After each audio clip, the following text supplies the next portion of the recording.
Theoretically, we're going live on Facebook now, I think. Maybe. Possibly. And then I Which will get going. page? What? The member Members? page. Member, yeah. Members? Yeah. Um, I think I prefer not to have everybody. Theoretically, Yep, we're going there you live are. on Facebook now. There we go. Okay, oh, good. Okay. Now. And then I will get going. So, What? The member page. everybody's going to have to mute for now because obviously, as I'm live on Facebook, I'm guessing people will be hearing me and seeing me and all the rest of it. So Theoretically, yep, there you are. On Facebook. okay. Here we go. Okay, oh good. Okay. Now. And then I will get going. Okay, so David, can you mute yourself? Everybody's going to have to mute for now because obviously. All right, perfect. Okay, great. So let us start this. Thank you for everyone who's joining us on Zoom, and I guess we'll see if people join us on Facebook as well. So over the years, I've had lots of questions and lots of discussion about modern Israel. Obviously, we spend a lot of time in Torah study and everything talking about ancient Israel and the Israelites and the wanderings and all of that kind of stuff, which is all very interesting in and of itself. But obviously, for us in the modern world, the modern state of Israel looms large and is significant and important, a source of inspiration, sometimes a source of concern, a source of pride, sometimes a source of wondering what they're doing. And one of the things that I find a great deal in discussions about the modern state of Israel is that a lot of people talk about Israel. A lot of people support Israel. A lot of people are opposed to Israel. But a lot of people don't actually really seem to know that much about Israel. The extent to which people talk about, well, I love Israel, or I support Israel, or I think Israel is an awful place, etc., comes from a generally very shallow understanding, pro or con, often. And one that I find has a tendency to be more about certain cultural and political aspects in our society, or religious aspects in our society, more than an actual real understanding of the actual Israel, its actual history, and its actual culture. So what I want to do over the course of the next two sessions, tonight and next week, is I want to do a look at what Israel is about from historically and culturally. And so today I want to do what I think a lot of people really would benefit from when it comes to talking about issues about Israel in the Middle East, Israel and the Palestinians, in that I want to really look at the history, how all of this came to be, give some analysis of it that goes beyond the usual analysis, which what I found a lot of the time, the usual analysis tends, as with any news today, tends to be very much a snapshot of what is going on right here, right now, without a great deal of context of everything else that has gone before, and what's going on around it. So I want to start at the beginning of the modern state of Israel, go through some of the major developments, so we understand how Israel has developed within the context of its international relations with its neighbors, and thus to give a greater context as to what that means and how we should understand it today. And then next week, I want to sort of flip the script a little and look at the internal aspects of Israeli history and culture, the domestic stuff, how its politics works, divisions and challenges and exciting things that are within Israeli society that you may have heard about, but not really again, understood in its context. And also, there's a variety of things that happen that we hear about, and they have an impact on us, in that, oh, Netanyahu won another term, but we don't understand how it is the coalitions work or don't work, and why these people are in the coalition and these people aren't in the coalition, and that kind of stuff. So that will be next week. Okay, so let's start at the beginning. A very good place to start. And the beginning of the history of modern Israel, is really in the early to mid 19th century. Now, obviously, the history of modern Israel to some extent can be traced back to ancient Israel, in that the yearning to return to Israel, to the land of Israel, is something that has been part of our religious tradition and our cultural tradition since the destruction of the temple in the year 70, and then the further exile after a rebellion against another rebellion against the Romans. We did that a lot, apparently, in the 130s. And what essentially happens is that over that period of time, Jews become a diaspora people, and we continue to keep the idea of wanting to return to Israel in our hearts, in our souls, in our prayers, in our yearnings, but for a variety of theological reasons that I'll actually go into a little bit more next week, to do with divisions between Orthodox and secular and Reform with respect to Israel, within Israel and outside of Israel. But because of those theological issues, most Jews did not really consider the question of actually going back to Israel in any real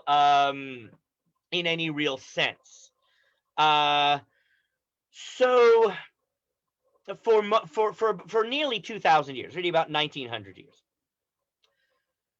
what happens is that in the wake of the Enlightenment at the end of the 18th century and then the beginning of the 19th century, we get the rise of nationalism.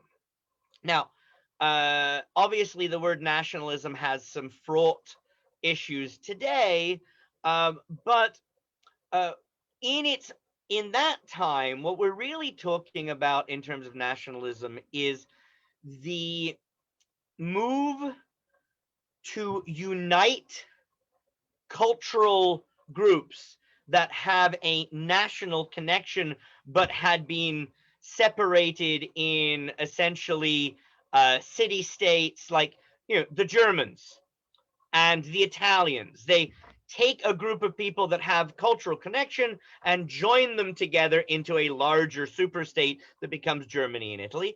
And perhaps more importantly for our purposes, the movement for national self-determination amongst a lot of groups. So that, for instance, most famously, for instance, the Irish, right? The Irish saying, and Helene, I know that obviously this is an area that you are familiar with from your travels to Northern Ireland. But of course, what happens is that the Irish say, wait a second, why are we being ruled by the British? This doesn't make the English. This doesn't make sense. The Basque separatists, a whole load of other groups basically go, why is it that someone is ruling over us rather than us ruling over ourselves? And in this context, modern Zionism arose. So one of the things, and I said this is going to have more impact next time, but one of the things important to keep in mind is that modern Zionism is not primarily a religious movement. It has become so in many areas, but initially it really was a secular nationalist movement. And actually, it was, for many people, a secular socialist nationalist movement. Um, a lot of the early Zionists were socialists. That's why you end up with a very large amount of the early Zionist settlement in the land of Israel being kibbutzim, being essentially socialist communes, but Jewish socialist communes. So in the early years of Zionism and the settlement of Israel, what you're really getting, as I said, is these secular Jews moving from Western and Eastern Europe and settling in the land of Israel, what was then known as Palestine. Now, I want to take a little moment to explain the terminology here. So, in the 19th century and even in the early 20th century, the term Palestinian was applied to both Arabs and Jews. It was people who lived in the territory that was called Palestine. Now, why was this territory called Palestine? It was called Palestine because it was because remember I mentioned that rebellion in the 130s against the Romans basically threw out the Jews and renamed the area Syria Palestina. And that was after the Philistines, who were essentially Israel's ancient enemy in the biblical times. And essentially, it was a poke in the eye to the Jews. It was essentially like if, God forbid, Israel were to fall today, renaming it Saudi Germania or something, right? To kind of just poke it in. So the term Palestinian really comes from or Palestine at least comes from the Roman naming of the area, and has basically was maintained as a term for that district, that area, no matter who it was who controlled it at the time. And there were a wide variety of Zionist leaders and Zionist movements.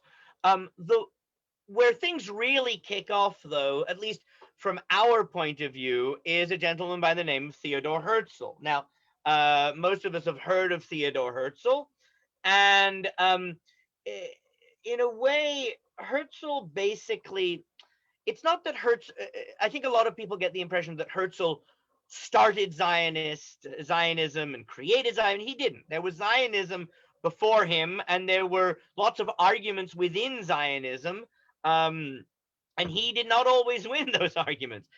But Theodor Herzl was, to some extent, to Zionism what maybe Martin Luther King was to the civil rights movement. He was a galvanizing force, a person who people followed and focused on, as opposed to the sort of like the one and only. Now, how did Theodor Herzl get into this, into Zionism? What was it that brought him to this? The simple answer was that he was a journalist who, from Austria, from Vienna, who for most of his life had actually been very secular. He was always very secular, but he'd been very secular, and he had understood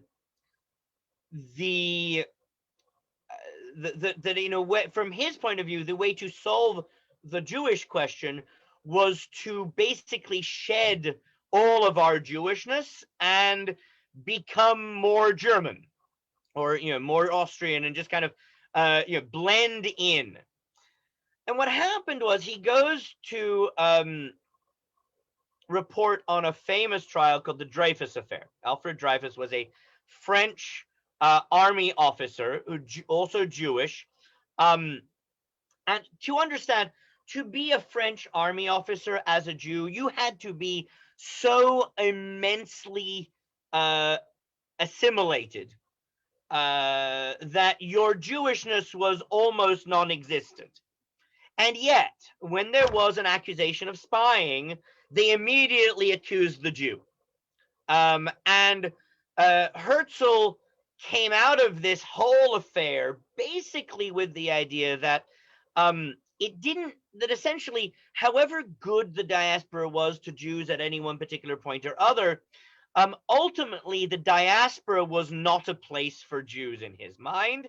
And in a way, he took on a little bit of a view of the diaspora for Jews that maybe one could say that parallel to what Marx had for capitalism. The idea that inevitably it would collapse in and upon itself.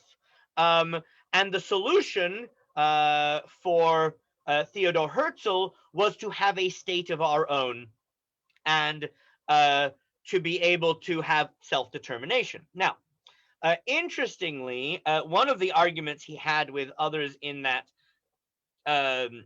those groups was the question of whether or not it had to be Israel. Did it have to be Palestine? Did it have to be Israel?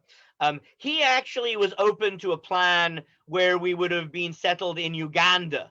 There was also a plan for Madagascar. None of those panned out, mostly because a lot of most of the other Zionists were like, no, if we're gonna have a national homeland, it should be our national homeland. So eventually, obviously, it became clear that people were going to go and settle in Israel, or in Palestine, as it was known at the time. Now, I should also point out that, as I said, he was not the only Zionist thinker. Around about the same time, there was a Zionist thinker by the name of Ahad Ha'am. His name was Asher Zvi Hirsch Ginsburg, but he was known as Ahad Ha'am, who presented a rather different view, which was a really much more pro-diaspora view, one that saw Israel as sort of the center part of a wheel, and the diaspora more as the spokes of the wheel, and that they basically needed each other and depended on each other. And what I would say is that if you talk to a lot of Israelis and Americans today, when Israelis say they're Zionist, a lot of them mean the sort of Theodor Herzl Zionism, which is why every time there's a terrorist attack, they go, okay, now do you get it? Come over here. Whereas a lot of Americans who describe ourselves as Zionists are really Ahad Ha'am Zionists. We believe in the diaspora, but we also believe in Israel and their interdependence, and the importance of both of them. Okay, so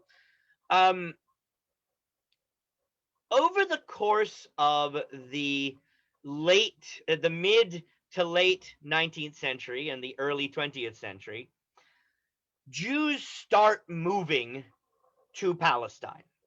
And I'm going to call it Palestine now because that was what it was called at the time.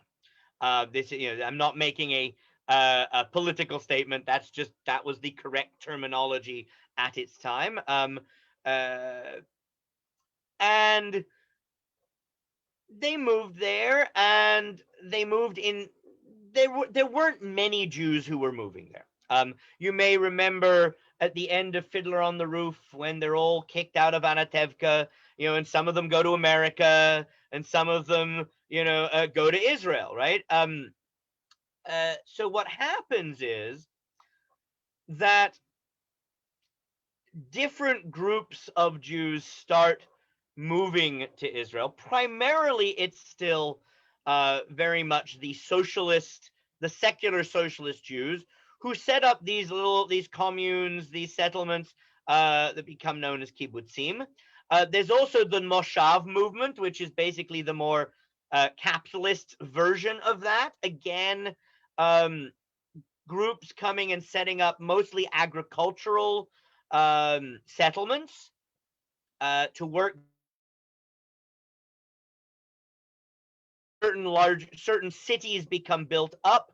Tel Aviv is a major example. Tel Aviv was not really a city before Zionism. That was pretty much built from the ground up. Now, at this particular point, I think one thing that's important to keep in mind is that, first, as I said, there aren't that many Jews moving to Israel, moving to Palestine. And a lot of the land that they're going to is not exactly prime real estate. We all know the idea that the Israelis made the deserts bloom, and famously, although now ecologists think that might not have been the best plan, but okay, there's the whole tree planting in the sort of marshy areas in the north, thus, making it so that you could settle and engage in agriculture in those areas. Now, what this meant was that for the early part of Jewish settlement in the area, their relations with the Arabs were mostly okay, because they were kind of seen as eccentric oddities to begin with. There weren't many of them. They turned up. They set up a settlement. The Arabs went, okay. They traded with them. They thought they were odd, and they moved on. As time goes by, that starts to change. And of course, part of it is because the more Jews come, the more it becomes clear that they mean it. And also the more land starts being taken over by Jews, and the more the Arabs who are living there start feeling the pinch, essentially. Now, it also doesn't help that one of the things you may have heard people say is, well, Israel is a European colonialist endeavor in the Middle East, which of course to us is ridiculous because we're Jews coming back to our homeland. And for many people who say this, it's part of a larger political discussion and etc. And they either don't really mean it or they do mean it, but they haven't really looked into it. But let's also be fair to the Arabs who lived in Palestine at the time and recognize that these were, in fact, a whole load of Europeans turning up. And they looked like Europeans, they spoke like Europeans, and they acted like Europeans. And one of the ways in which they acted like Europeans was that many of these Arabs living in Palestine, who, by the way, were a mixture of, Arabs from, from Crusader times and Bedouin and Turkish, because this was part of the Ottoman Empire. It's a whole load of people that had sort of come and were living in this area, which, by the way, was not a very loved and sought after area. Part of the reason why there was so much of it empty, and not particularly well, not so much empty, but but sparsely settled. And what happens is that these European Jews, these Western and Eastern European Jews, do what Western and Eastern European people do when they want a piece of land. They find the owner and they buy it. The problem was that the much of this land was owned, a lot of the land that they bought was owned by absentee landowners. And when the land was mostly empty and untended, nobody cared. But what started to happen, the more and more over time, is that you have these Arab families that had been cultivating and working pieces of land for generations, and paying rents to someone in Lebanon or Syria or Jordan, but they understood it as their land and their family's land. And then a Russian Jew or a German Jew or a French Jew um, buys the land from the owner in Lebanon or Jordan or whatever. And the Arabs working the land go, okay, we're just going to pay the rent to this guy. And then they turn up and go, no, no, we want you to leave because we want to work the land, because this is our land and we want to till the soil and be like our ancient ancestors. And so more and more people started having to leave the lands they saw as theirs, because of essentially a legal and cultural misunderstanding in a way. And also, of course, as time goes by and the Jews and the Arabs, there are more and more Jews. The As I said, they started to feel the pinch and started to be more at odds in terms of resources, etc. And more and more conflict begins to erupt. Now, in 1917, there was the Balfour Declaration. The Balfour Declaration, basically, in typical British imperial style, promised two people the same thing. It basically promised land to what become the Jordanians, and it promised land to the Jews. It gave it to the Jordanians. They didn't eventually give it to the Jews. But it basically says, it pledged and committed to the establishment of a national homeland for the Jewish people. And then the First World War ends, and you have the what ends up being the disastrous Versailles Treaty, in which they the winning team, the winning side, basically divide out the spoils, really, of the defeated, and that includes the Ottoman Empire, which therefore means that someone now has to be in charge of Palestine. So the British take it over as what's called a mandate, which is sort of it's not quite a colony, but it's under their control, essentially. They're taking care of it, but they technically don't own it. But they do control it. And in this period of time, the Jews and the Arabs start really fighting each other much, much more, and fighting the British. And eventually, after the second, and the British during the Second World War do not allow, basically don't allow much, they allow very few refugees from the Nazis to come in and settle. And so at the end of the Second World War, the fighting, there was a sort of a break in the fighting because of the war. And then after the war, the fighting between the Arabs and the Jews, and the British starts, ramping up again. And the British go, we're out, and basically pass it over to the newly formed United Nations. And the United Nations takes its time, and it comes up in 1947 with a partition plan. So hopefully you will be able to see this on your screens. So can everybody, David, I can see David's picture. Can you tell me if you can see it on the screen? Can you, yeah, or Yes, I can. You can. All right, perfect. All right, good. So this is the partition plan. What you can see here is the blue parts. So first of all, this is not a very large piece of land, okay? This whole piece of land is more or less the size of New Jersey.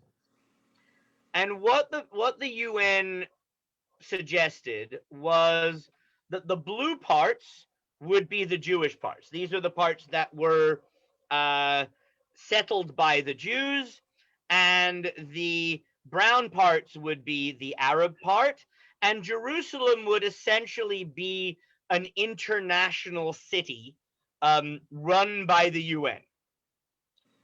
So the Jews were not thrilled with this, but they went, okay, we'll take it. And the Arabs went, no. So what happens is that that Israel declares its independence in 1948, and then basically pretty much immediately afterwards, the Arab nations pretty much all decide to attack. So this is what happens. Oh no! Oh dear. Okay, let me try this again.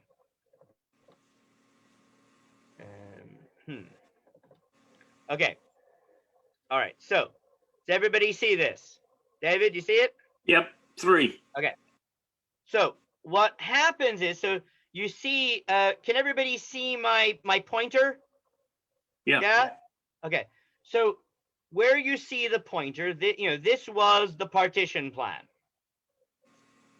And then in June 1948, the Arab armies invade.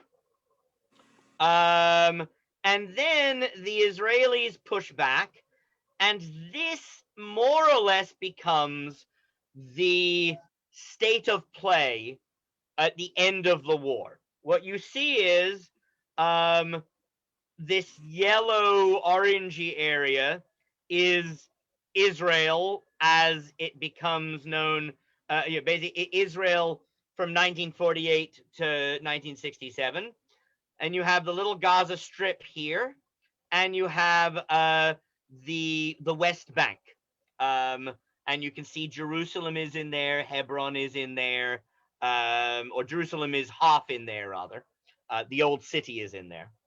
And this becomes the state of play for Israel from 1948 to 1967. Now, as a result of this war, what happens is that both because of a variety of reasons. One, yes, there were incidents where Israelis basically threw Arabs out of their homes and all the rest of it. A lot of it just came from the fact that in the midst of a war, people leave and people get pushed out. The Arab powers who were attacking Israel basically said to the Arabs living in Israel, leave, get out, then we will basically get out of the way of the fighting, and then when we win, you can come back to your homes, right? Basically, leave, take a vacation, and come back when the fighting's over. Of course, when the fighting was over, a lot of the places that they had lived in were now under Jewish control, and Israelis took over their houses, and many of these people became. I see Vanita's raised a hand, so I'll give me a second. Many of these people became what essentially become known as the Palestinian refugees, right? And they go into the West Bank and into the Gaza Strip and into Jordan and into Syria, into Lebanon, and basically yearn to return to the homes that they had left. Vanita, yes, you had your hand up. Vanita, unmute yourself. Okay, I did. Okay, so just going back to your first map that you had, the very first one, that was the Palestine plan of partition with economic union, right? Mm-hmm. Okay, so do do you notice where it says what the Arab state and the Jewish states are? And then, so when I'm looking over here. Yeah. Jerusalem was originally being given, was it Arab? No, Like this whole Jerusalem was area? going to be a United Nations, international city. But Hebron? Hebron, yeah, Hebron, all of this stuff, Hebron, all of that was going to be, and was for quite a while, with under Jordanian rule, or under Arab rule. But then Jerusalem was going to be segregated out like a neutral space, supposedly. Yes, essentially. Okay, but I just think this is really weird way to divide it up. Well, so the reason, this is what happens when bureaucrats come up with the plan.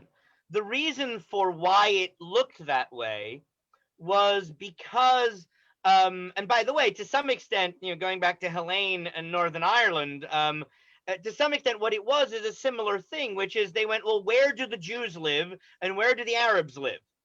So they basically sort of said, all right, the areas where the Jews are, that's going to be the Jewish area. The area where the Arabs are, that's going to be the Arab area. And Jerusalem is too hot a potato to come up with a plan for. So we're just going to, the UN will run that as an international city, and everyone will have access to it. At least that was the plan. And your skepticism is potentially reasonable, and it didn't work. So there you go. Yes, David. 3 items. 2 of them I want to back up a little bit. The Arabs back in the early days of Zionism, most of those guys, as you mentioned, they came from different places, cities, Bedouins, and so forth. There was hardly any percent of that population that had been there generations upon generations. There were some, but... So there I'm going to disagree with you. I think there were, in fact, a lot that had been there for generations and generations. Okay. But there weren't that many Arabs living in the area generally, but many of them who had been there had been there for a while. That's my second point. Yeah. The Arabs eventually, many of them were attracted to that land because the Jews were providing jobs. That is also they true. never Yes. would have been there. Yes, that is also true. The third point I want to point out, you mentioned they divided up the land, the whole Middle East. That land was originally part of the Ottoman Empire and had a but they drew up something called the Sykes-Picot Agreement, which drew straight lines across the desert. Yeah. Didn't say, well, the Jews live here and the Arabs live here. We're talking about other parts of the Middle East. They just divided it up and didn't care who lived where. And they assigned a king. They said, like Hussein family, you're king of Jordan now. Well, it wasn't quite an assignment as much as it was a prize. Because remember I said the Balfour Declaration? Yes. They promised that land to this family who were helping them. Yes. And that became the Kingdom of Jordan. That's right. But they had to be pretty important. But anyway, my last point is many of the Arabs at the beginning of the war who did not listen to the Grand Mufti of Jerusalem and said, leave so we can kill all the Jews, get out of the way. Yeah. Those people that stayed there are now Israeli citizens for the most part. Correct. And we will talk a lot more about that next week. Yeah. Okay. No, because but that is important to know, and we will talk about that next week, which is that the Arabs who lived in the areas that became Israel were given Israeli citizenship. That's right. Now, some of that relationship is fraught, and said we'll talk more about that next week. But yes, they were given Israeli citizenship. So, and their homes weren't taken. Sorry? And mostly for the whole thing, their homes were not taken. Oh, no. The people who stayed, their homes weren't taken. It was the people who left. Right. Yeah, absolutely. I mean, some of them probably were, but mostly it was the people who'd left and then didn't come back. They're not going to leave the houses empty. Exactly right. Yeah. Now, so, so between 1948 and 1967, now there were other conflicts. There was the Suez Canal War, but the Suez Canal War, while it was important at the time, has very little real impact on the flow of Israeli history. So we're going to skip over it. So 1967. So basically, between 1948 and 1967, the land that is Israel was essentially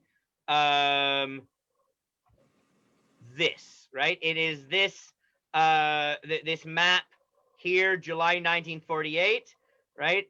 That's what Israel looks like, with the West Bank over here and half of Jerusalem in there, and Gaza Strip, etc. That's what it looks like. And you can see there's really not a, I mean, the space between, you know, Tel Aviv and Lod here is like 9 miles. It's not a particularly well defensible area. So what happens is in 1967, the Israelis get wind of, they get intel that there's going to be another attack on them.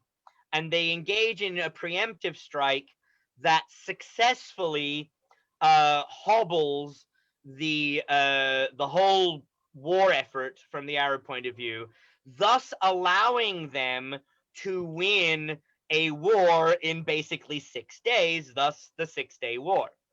And in winning that war, they took a, it's amazing how that name, you know, in winning that war, they end up with a very different level of territory. Now, I just, before we continue, I want to point out the map here is a good map. Some people will bristle from the fact that it says Israel and occupied territories. We can argue about, we can discuss that in a little bit, but let's leave that for the moment and look at the map itself, right? What happens is that Israel takes over the West Bank and Jerusalem and the Gaza Strip and this little thing here called the Golan Heights from Syria and the whole of the Sinai Desert. And now you can see, oh, that's a much more defensible territory. For a start, you have this area which is more of a natural border here. You have the river. The high ground is over here, whereas it used to be that large chunk, that it was particularly on the Golan Heights and the West Bank, that you had areas where basically the Arabs, the Jordanians, and the Syrians could really take pot shots on Israelis from a large height in a way that was obviously a real problem. And now they had these areas. They took over these areas. And the story of what happens to Israel since then is a story of what they do with those different areas. So the Golan Heights, the place at the top that they got from Syria, they just take outright. They annex it, and they give everybody there Israeli citizenship. Now, why? Basically, that part of land, they just said, look, we won this. This is ours. We're taking it. And there weren't many Arabs there. And the majority of the Arabs that lived there were Druze and Bedouin, who are Arab populations whose cultural, religious and cultural distinctiveness essentially lends to the idea that they believe very strongly that you give your allegiance to the country in which you live. And so they felt safe essentially giving giving them, but they're just, you know, we're probably going to go until about 9, I think, to do this properly. I hope that's okay with everyone. Anyway, so, you know, Torah study length. All right.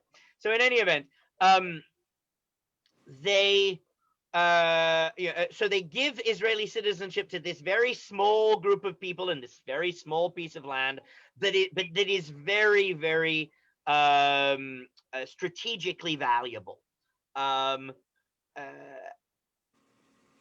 the Sinai, there's a certain amount of settlement in the Sinai, but there was always a very strong idea that the Sinai was a place that was going to be kept until you could return it to the Egyptians in return for peace, which, by the way, happens in 1978, right? And so this was very much the idea, certainly of the dovish wing of Israeli politics, but even with respect to the Sinai, the more, even some of the more hawkish were, this is a strategic asset. We can trade this to Egypt for peace when and if they're eventually willing to do it, and that is exactly what happened. And there were some challenges getting the settlers who were there out, but not so much. And part of the reason why it wasn't so much is where things get really tricky with the West Bank. Because the West Bank was not only militarily very valuable, but the West Bank was actually a large part of what people think of when they think of Israel, right? When they think of the biblical Israel, Judea and Samaria. Hebron is there, Bethlehem is there, Nazareth is there, a whole load of places that were considered sort of very biblically important, both to Jews and Christians and Muslims, are in there. And in the course of winning the war, they also took over not only those religious areas, but East Jerusalem, which had the Wailing Wall and everything. So that there's a variety of factors playing on the West Bank in particular that become very significant. First, there's a religious factor. A lot of people, particularly the more religious Jews, particularly the modern Orthodox, Dati Leumi, the sort of essentially the nationalist religious modern Orthodox, see this literally as a sign from God. God gave us, we won a miraculous war in 6 days. God gave us this land. How can we give it back, right? Like, this is ours. This is our ancient land. We were given this. Let's enjoy. Also, the Hawks look at this and they see an area of land which is now very defensible, that creates a much more defensible border that provides a lot more buffer between Israel and Jordan. All good from a strategic defensive point of view, although not as good as they think, and I'll explain why in a minute. The Doves go, oh goody, we have another piece of land that we can give. Like, they see the West Bank very much in the same way as they see the Sinai, right? They see it as a piece of land that you can eventually give back to Jordan in return for peace, right? Not Jerusalem and not some other areas, but generally we now have a bargaining chip, and that eventually we will be able to get peace from that, the way that eventually they're able to get peace from the Sinai. There are some significant problems to this, however. The first is that while the Hawks and the Doves and the religious and whatever are arguing over exactly what they're going to do with this piece of land, what ends up happening is what in this book by Gershon Gorenberg, The Accidental Empire, I believe it's looking backward, it looks mirror image to you, but The Accidental Empire, basically what he argues, and I think it's very persuasive, is that while they're arguing about what's happening, you end up with a situation on the ground and they get stuck, right? In other words, the Doves are like, oh, good, we're going to have our land to return. The Hawks are like, we now have a security area. The religious are like, great, we're going to settle. And, and also, by the way, there were a lot of people who wanted to settle in that land because it was cheaper than living in Jerusalem, right?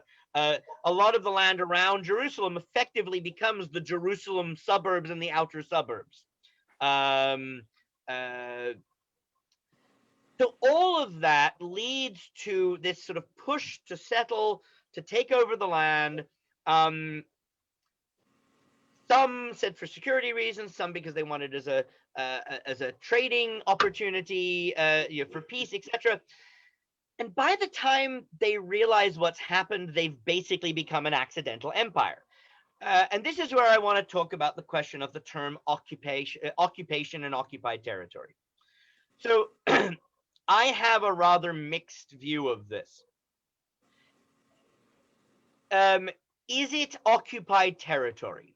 It's a little interesting question that's an interesting question in the sense that there are lots of arguments from the point of view of international law that having had a whole load of people attack you and then you win land for them, that land is yours, right?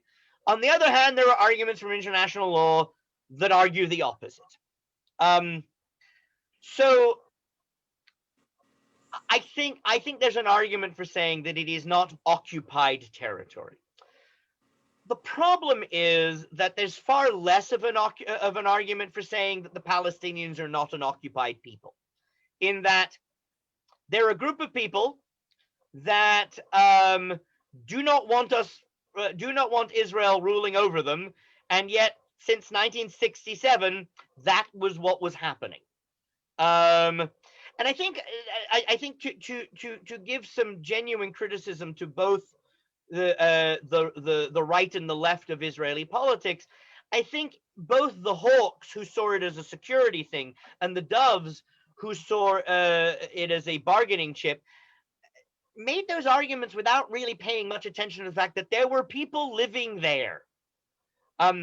The other thing that was a major problem with that is that because from 1948 to 1967, the people living there were not really as much in contact with the Israelis. The Israelis really saw this as Jordanian land, populated mostly by Jordanians, and that eventually it would be returned to Jordan if that's what happened, or at least the negotiations would be with Jordan. The problem is that between 1947 and 1948 and 1967, what you actually end up with is the formation of a Palestinian national identity. Now, there's a lot of debate that goes on from activists of both sides about the history of the Palestinians, the history of the Jews. The Palestinian activists argue that the Jews really there was no kingdom under David, that they have no claim to the land, and that actually they're the real Palestinians because they're named after the Philistines and they come from them. And there's a lot of arguments to say that that doesn't make much sense. The Israelis, on the other hand, tend to get into arguments about, well, the Palestinians, there's never been a Palestinian national entity before the formation of the state of Israel. They didn't have an independent land of their own. They were basically Arabs who happened to be living in that territory. So they're not really a nation. So what are they arguing about? So the problem really is that if I think of the definition of a nation being, or people at least, being a group of people with a shared history and culture. And the reality is that the Palestinians do have a shared history and culture. It's just a lot newer, right? Essentially, their shared history and culture came about in 1948. But what happens is that in the time between 1948 and 1967, the people living in that territory no longer want to go back to Jordan, right? We think they want to go back to Jordan. They don't. They see themselves as a separate group, a separate nation with a claim to this land. And of course, that's a huge problem. The other thing, of course, is that unlike the what could be done with the Golan Heights, where you could basically give everybody their citizenship and just say, you're now Israelis, there were like 1.5 million Arabs in the West Bank and the Gaza Strip. What happened, and because they didn't really know what they were going to do with the land, they didn't annex it. They didn't officially make it part of Israel, which is why it technically could be seen as occupied territory, because they didn't officially make it Israel. And they didn't give anybody their citizenship either. So you have from 67 to the early 90s, you have a situation where Israel is in security control of these territories, and the Palestinians are not happy about it. They do not see Israeli rule there as legitimate. And by the way, about half of Israel does not see Israeli rule there as legitimate. But most of Israel feels that regardless of whether they see the rule there as legitimate or not having the rule there will be a security disaster. So that's why Gorenberg argues that they became an accidental empire, because they basically got themselves stuck in a situation where they couldn't get out of it once they were in it. Otherwise, it could be an existential threat. Any questions before I move on? Yes, Vanita. Unmute yourself. Yeah. Okay. So in reality, regardless of where the name Palestine came from, or people are saying, "Oh, I'm a Palestinian," or whatever, there were no Philistines.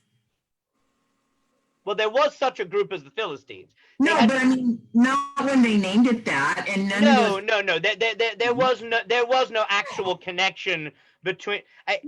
There really is no connection, to the best of my knowledge, between the Palestinians and the Philistines beyond the name. Right. Yeah. So that was. I mean, are there people that think they're actually Philistines?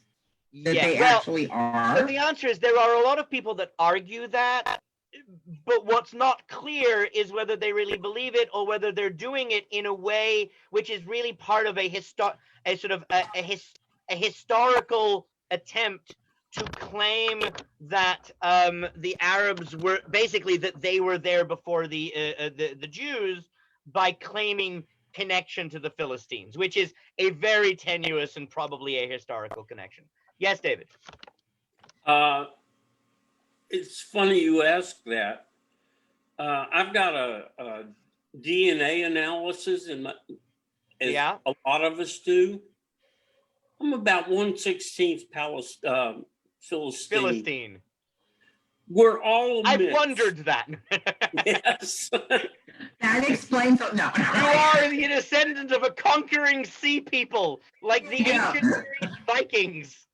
No, I get that. Because I mean, in that ancient world, so much stuff went on. But my other question was, I really think that's interesting. I'm gonna have to do a DNA thing. Anyway, is when you were talking about Israel being taken care of by the British? Yes. Taken care of. Yes. Taken care of. There is a movie called The Little Traitor. I had sent it to David before, and it's about a young Jewish boy in the British, I don't want to call it occupied, whatever. It was the British mandate, yeah. Under the British, he lived there. Yeah, and it's a really interesting movie, just the way that the British soldier actually starts to learn about the people there and vice versa. Anyway, so kind of a good. It's a nice, heartwarming story. I did look it up. It's on. Did you? Huh? Yeah. It's on Prime. On Prime, right? Hi. I think. Okay, so good. Thank you. Yeah. So let's move on. So make sure we get everything done. So the early 90s come around. And so in the meantime, in the 80s, you've had the Intifada, which is this uprising, which, by the way, was not, so you have the rise of the Palestine Liberation Organization, the PLO, under Yasser Arafat and others, that engages in terrorist activity, very similar to the IRA in Ireland and Britain. And then you have the Intifada, this uprising, mostly of Palestinian youth against the occupation, against the Israelis. This is where you get all of those images of Israeli soldiers with guns and Palestinian youth with stones and all of that stuff. And in the early 90s, what happens is Yitzhak Rabin, the prime minister of Israel, and Yasser Arafat, the head of the PLO, engage in secret talks that eventually become public and become the Oslo Peace Accords. And you have, let me see if we can show the, no, never mind. Forget it. Can't get that. But anyway, you have the famous picture of Yasser Arafat, Yitzhak Rabin shaking hands in front of Bill Clinton. And everybody thought, great, we're done, right? And by the way, in the meantime, in 1978,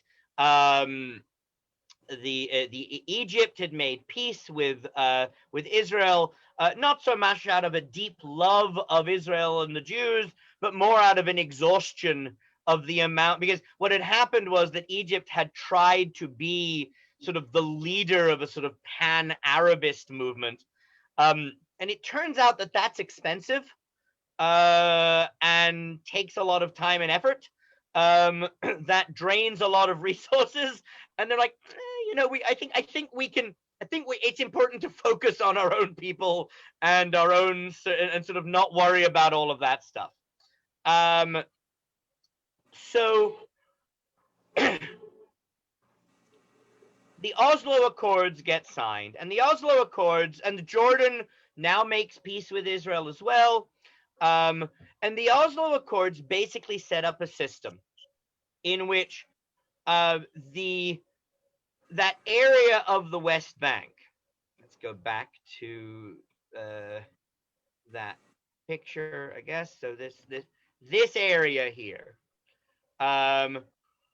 would essentially would be divided into a variety of somewhat of a patchwork of different areas, basically being those areas that were under Jewish control, i.e. the settlements, etc., and those areas that were under Palestinian control, or that were mostly Palestinian. And the idea was that the Palestinian Authority, which was basically what was created from the PLO, would become essentially the local governing and policing authority, which would in those Palestinian areas, which would ensure that people felt that they were being ruled, at least on a local level, by themselves, not by Israel, and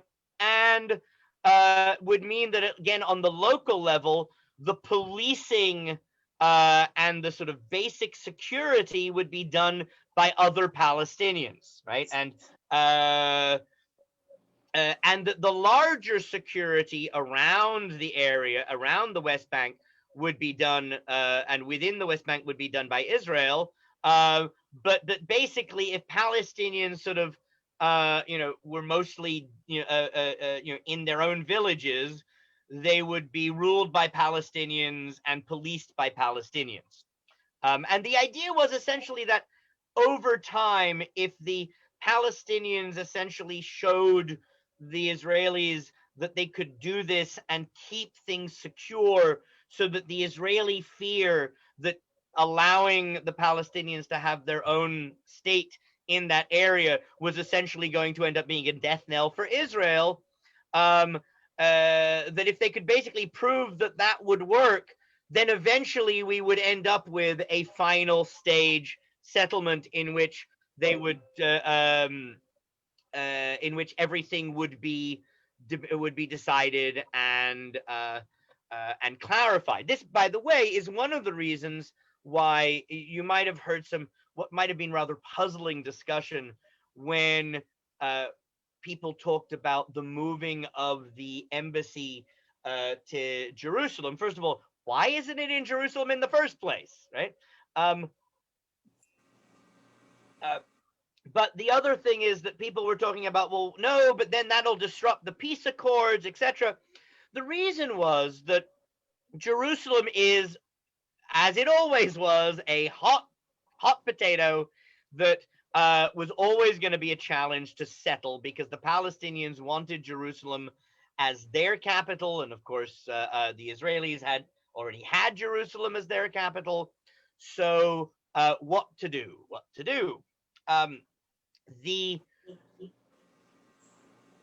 so what happens is the Oslo Accords leaves a lot of things undecided to be decided at a final stage conference. And essentially, one of those things is Jerusalem. So that when we moved the embassy to Jerusalem, and people started going, "Oh my God, this is going to be a, this is the death knell of the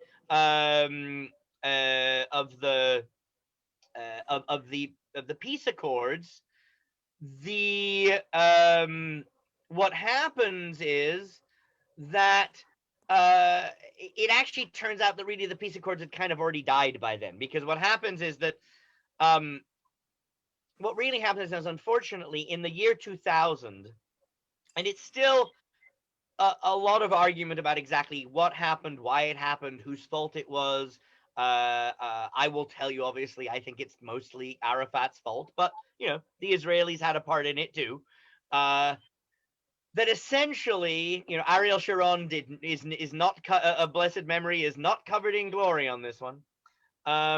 Essentially, what happens is that those peace talks fall apart, and we get the second Intifada, and now we get the beginning of a very different kind of terrorism in Israel, because up until then, most of the terrorism in Israel was not really religiously motivated. It was nationalist motivated, and it was like the IRA in Ireland. They didn't want to kill themselves, they wanted to kill the other people and walk away.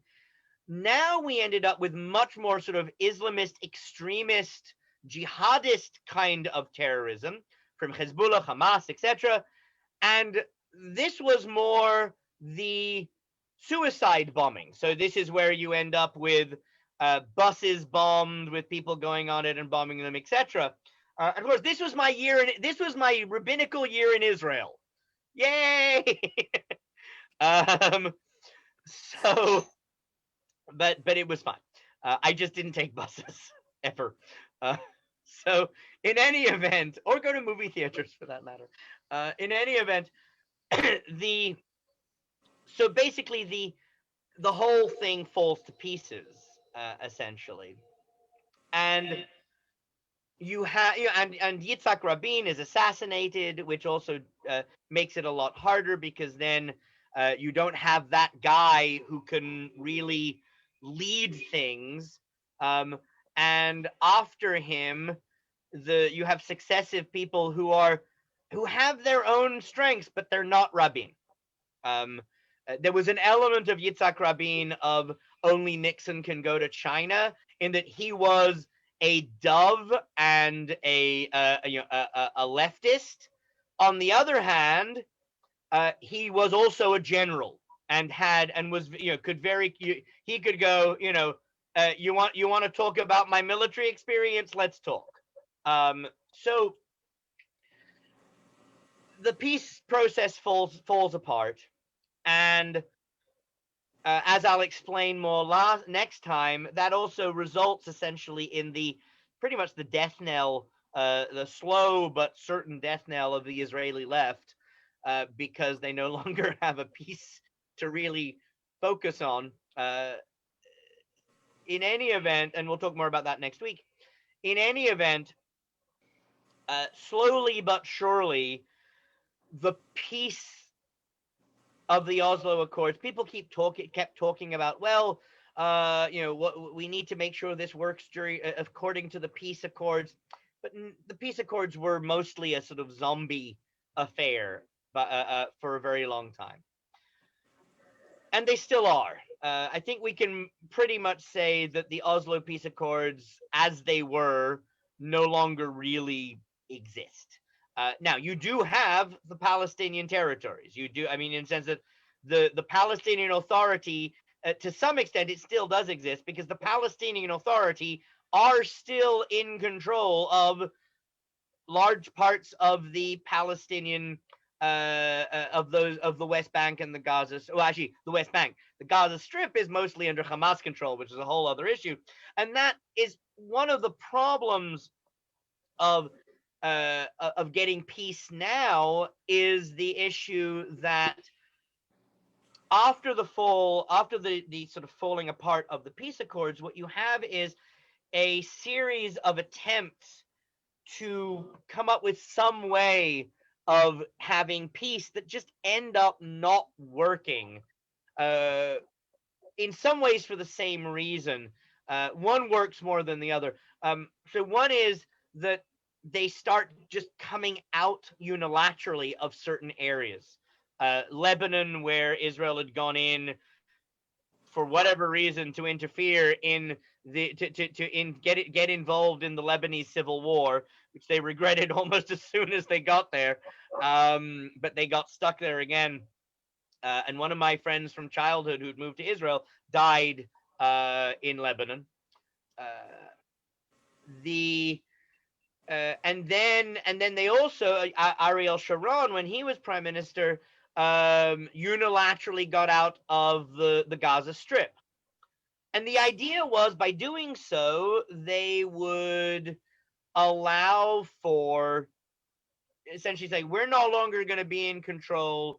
You guys can do what you want, just don't attack us. The problem is they did start attacking, because what happens is you have the advent of Katyusha rockets, where the closer you are, the further into Israel you can shoot. So, of course, having unilaterally retreated from certain areas, it basically just meant that Hamas and Hezbollah were now closer than they were before. The other thing, I'm going to be very careful how I describe this, is the border fence. A fence was created between, basically around, certainly I think around the West Bank, I think maybe the Gaza Strip as well. The idea being to keep out terrorists. And this is where I have to be kind of careful. It did not create peace. I think the idea had been, look, we're going to be behind this wall. You guys do what you want. It didn't really do that, again, because of the Katyusha rockets, but it did help significantly reduce the incidence of suicide bombing within Israel as a result of that. Now, I will say, just as an aside, a lot of people I hear use this border fence as a rationale for why the wall that is being proposed between and built, I guess, between America and Mexico is a good idea. Regardless of whether that wall is or is not a good idea, the comparison doesn't really work, primarily because of purpose and size. The purpose of the Israeli wall is to keep out terrorists, which is a different affair from keeping out immigrants. But the other major reason is that the wall, I mean, it's a very small territory to have a wall around versus the entire American-Mexican border, which is a much longer territory. So whether or not that wall would work I'm not going to get into that argument, but the comparisons with the Israeli wall don't really hold water. So in any event, then, and we've talked about this, but I'll sort of close on this, and then we can have some questions if you want. Really, the Israelis and the Palestinians have been more or less treading water for a while. You've had the rise of Islamist extremist terrorism, which has made it so that essentially it's very hard to have it's very hard to have a negotiated peace with the Palestinians right now, primarily because unlike Yasser Arafat, there's really no confidence that the people in charge, even if they wanted to create peace, would actually have the power to enforce it. And and in any event, because it's really unclear that they would have the power to enforce it, it's also reasonably certain that that within a week of a Palestinian state being declared at this stage, without a lot of support from their Arab neighbors, it would be very difficult for it not to be quite easily taken over by Hamas, Hezbollah, and the Muslim Brotherhood and other groups like that, because they would probably be quite a weak government. Now, that said, there is now, as we've discussed, more of a possibility of support from their Arab neighbors, because, as I've described, and I'll just go over again briefly, the Iran deal scared. Remember, Iran is a Shiite nation, right? And the Shiites and the Sunnis do not get on. And the Gulf states are Sunni nations. So Saudi Arabia, the United Arab Emirates, Bahrain, Kuwait, etc. They're Sunni nations.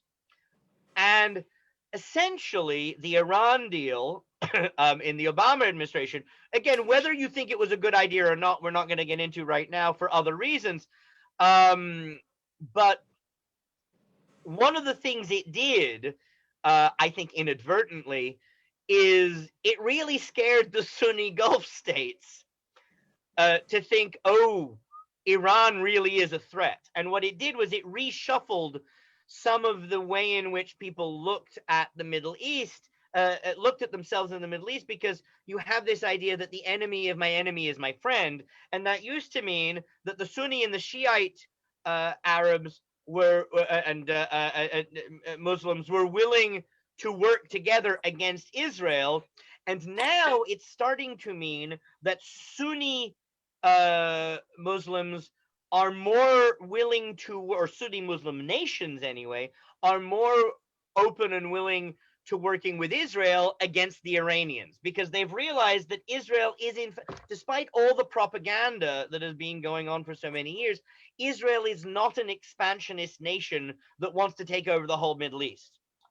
Their beef, such as it is with the Palestinians because of the challenges of that territory, and the challenges of the belief that the Palestinians, or at least their leadership, really want to destroy Israel rather than just have their own territory. So now that you have these peace accords that have been happening with the UAE and with Bahrain, and my guess is eventually with Saudi Arabia, although the Saudi Arabia may not be able to declare officially, but there's no way that Bahrain and the UAE would have been able to have peace with Israel if Saudi Arabia hadn't signed off in triplicate. So what you're seeing is the possibility, and you're also seeing the fact that for a very long time, the Arab nations basically said that they really cared about the Palestinians, and they cared about the Palestinian cause, and that the only way to solve the problems of the Middle East were to solve the issues between Israel and the Palestinians. And it's basically clear that if they ever did care about the Palestinians, they don't really anymore, which is very sad for the Palestinians in the short term. Or rather, it's very sad for the Palestinian leadership in the short term. It may actually be very good for the Palestinians in the long term, in that what's likely to happen, I hope, is that Saudi Arabia, the UAE, Bahrain, they have a lot of money and a lot of resources. And my guess is what's going to happen is they're going to say to the Palestinians, look, we don't want this to be an issue anymore. So they're going to pressure the Palestinians to sit down and settle this and accept a negotiated settlement with more or less whatever territory they're able to get. And they're going to give them a lot of money and resources, I think. I mean, it's going to be like, look, if you're willing to make peace, we will make Ramallah into the Dubai of the West Bank, right? And we will give you security, and we will help you fight against Hamas and all. I don't know where that's going to go, but hopefully that's what's going to happen. One of the big challenges, and we'll talk more about this next week, in a way, is the settler movement, because of course the settlers have basically settled more and more of the West Bank in a way that makes it much harder to separate out the areas in a way that it might have been 20, 30 years ago. Which is one of the reasons why I am very much not sympathetic to the settler movement, because I think they've made it harder. I mean, they are right when they argue that the Palestinians don't hate us because of the settlements. But the settlements are going to make it a lot harder to actually get peace when eventually that's something that can happen. But okay. So, but hopefully that will happen. Yes, David? There's one other factor, I think, on the Palestinian side, and that's corruption. Well, what's going to happen to that money given to the Palestinians? Right now, the money that's given to them is in Swiss bank accounts. Right. So, yeah, I mean, I can neither confirm or deny the corruption of the Palestinian Authority. However, it is reasonably clear that I think it's reasonably clear to say that on a variety of levels, the Palestinian people have been consistently let down by the Palestinian leadership. Yep. Such as one can call it that. And by the way, the Israeli people have also been consistently let down by the Israeli leadership and its corruption sometimes as well. I mean, that's a different question. But nowhere near the same as the Palestinian leadership. And I think it was Amos Alon, who was an Israeli politician and writer, who basically coined the idea that the Palestinian, I think it was Arafat particularly, but the Palestinian leadership never miss an opportunity to miss an opportunity. And unfortunately, that is true. And I think, unfortunately, the Palestinian people have been very badly served. And by the way, that is one of the reasons why Hamas did so well in the Gaza Strip. In a way, if you think back to, I think all of you lived through the 60s and 70s, right? Why were the Black Panthers so popular in very? You might have been children. Why were the Black Panthers so popular in very poor, downtrodden Black neighborhoods? It was because no one else was helping them, and so Hamas essentially came in to really, bad parts of the Gaza Strip, and set up soup kitchens and schools and, social services, and got a lot of support that way. And so essentially a lot of people either sort of said, well, we don't like what they say, but we want their food and they provide us schools and whatever, or we didn't like what they say, but now that we've been going to their schools, it's making more sense. So, and the Israelis didn't help there too much, but the Palestinian leadership really did not help there. So, any other questions? Anything, Nina? No. Very interesting. I like it. Thank you. All right. So next time, what we're going to do is we're going to look more at the domestic internal politics and culture of Israel, so as to understand a little bit more about how Israel works within itself, and a lot of the things we've seen and heard about, but maybe just don't really understand. Wait a second, what's this beef between Ashkenazi and Sephardi Jews in Israel? What's the problem? What about the Haredim, the ultra-Orthodox and the secular, and all that kind of thing, and the various ways in which the politics works, and why American Jews get rightly concerned every time the ultra-Orthodox try and pass a conversion bill in Israel, and other things like that. So, thanks y'all for your time. Rabbi, Spread the word for next week, and hope you all enjoyed it. Is this a special occasion? Everything.